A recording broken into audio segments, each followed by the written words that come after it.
So guys इस video के अंदर पूरा प्रूफ वाइज मैं आपको बताने वाला हूं कि कैप राउंड हमारा कब से स्टार्ट होने वाला है। एंड दोस्तों मैं बताना चाहूंगा कि इस चैनल को सब्सक्राइब करके रख लो, नहीं तो बहुत सारी ऐसी चीजें रहती है जो बहुत सारे बच्चों से छूट जाती है एंड बाद में बोलते सर मुझे पता ही नहीं था। भाई हर प्रोसेस हर टाइम पे जिस टाइम पे लाना उस टाइम पे मैं लेके आ रहा हूं, इतना ज्यादा, और सब कुछ बिल्कुल फ्री ऑफ कॉस्ट है। इसलिए भाई हर बच्चा चैनल को सब्सक्राइब करके जाएगा कि मैं हर चीजें आप लोगों तक पहुंचाता रहूं, कंटिन्यू आप लोगों के लिए लगा रहूं। एंड साथ में डिस्क्रिप्शन में टेलीग्राम का लिंक है, उसको भी ज्वाइन करके रखो। एंड एक और चीज गाइस, प्रदीप गिरी एकेडमी जो इंजीनियरिंग का चैनल है, प्लीज उसको सब्सक्राइब करो। राहुल सर का एक पहला टॉपिक पे वीडियो आ चुका जो सबसे ज्यादा जरूरी है, एंड प्लेलिस्ट को जाके चेक करोगे तो ऑलरेडी पूरे के पूरे लेक्चर्स वीडियोस भी आपको इस चैनल पे मिल जाएगा। हो सकता है अभी आपको ना समझ में आए, 1-2 महीने के बाद जब कॉलेज में सीनियर से जाके बात करोगे तो आपको प्रदीप गिरी एकेडमी के बारे में ऑलरेडी समझ में आ जाएगा। पर मैं चाहता हूं यार पहले से ही जानते हो, पहले से ही करके रख लो। अब बात करते हैं प्रूफ वाइज।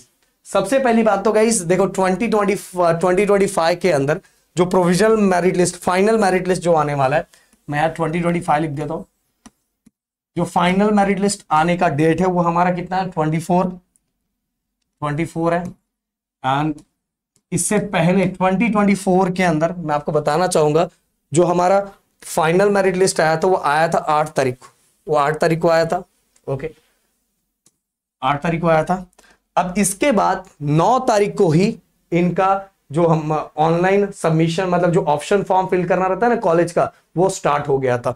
मतलब 8 तारीख को फाइनल मेरिट लिस्ट आया था, 9 तारीख को स्टार्ट हो गया, और 9, 10, 11 ऐसा 3 दिन इनको टाइम दिया गया था। तो इसी तरीके से अगर मैं कंसीडर करके चलूं तो 24 को अगर हमारा फाइनल मेरिट लिस्ट आता है तो समझ लो 25 या 26, ओके 25 या 26 से हमारा क्या हो जाएगा, ऑनलाइन सबमिशन मतलब ऑप्शन फॉर्म भरने का प्रोसेस स्टार्ट हो चुका रहेगा। तो मैं ज्यादा कंसीडर करके चलता हूं 26, 27, 28, ये 3 दिन। ओके 3 दिन, मतलब वैसे 25 से स्टार्ट होना चाहिए पर हम मैक्सिमम कंसीडर करके चलते हैं 26, 27, 28, ये 3 दिन आपको, और 3 ही दिन मिलेगा गाइस।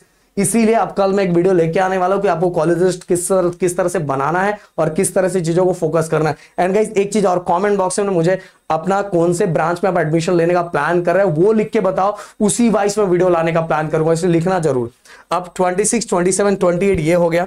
इसके बाद गाइस देखो जैसे यहां 11 के बाद 12, 13 2 दिन के बीच में गैप मिला था, एंड 14 को प्रोविजनल अलॉटमेंट कैप 1 डिक्लेयर कर दिया गया था, मतलब 2 दिन का गैप। तो वैसे अगर मैं समझू 28, 29, 30, 31, क्योंकि जुलाई हमारा 31 का है, तो 31 तारीख या 1 तारीख को हमारा क्या हो जाएगा, अनाउंसमेंट हो जाएगा कैप 1 के थ्रू आपको कॉलेज अलॉट हुआ कि नहीं, मतलब प्रोविजनल अलॉटमेंट कैप 1 का हमें यहां अनाउंसमेंट हो जाएगा 31 या 1 तारीख तक।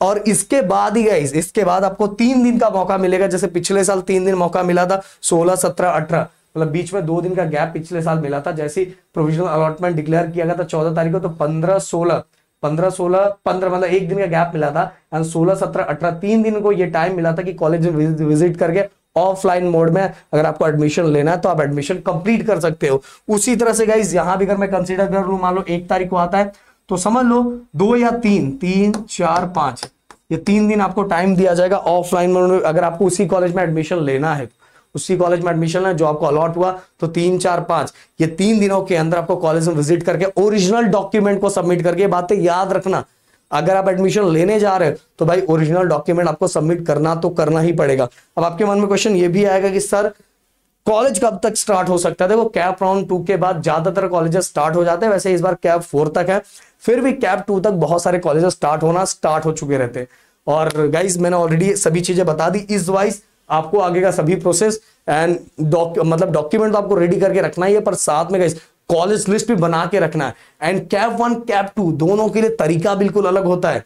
भाई कुछ भी उठा के कहीं से भी कुछ भी करोगे ना, मैं गारंटी बोल रहा हूं कैप 1 का जब अलॉटमेंट आएगा ना तो आप रोगे कि सर मैंने कुछ भी कर दिया था और मुझे अलॉट नहीं हुआ। अपने अकॉर्डिंग करो, अपने परसेंटाइल के अकॉर्डिंग करो, अपने परसेंटाइल के अकॉर्डिंग जो स्ट्रीम जिस कॉलेज के अंदर फिट बैठ रहा है वही करो। कहीं भी सुन के कुछ भी करोगे ना, देखो गारंटी बोल रहा हूं कैप 1 में आपको अलॉटमेंट होना तो होना ही चाहिए।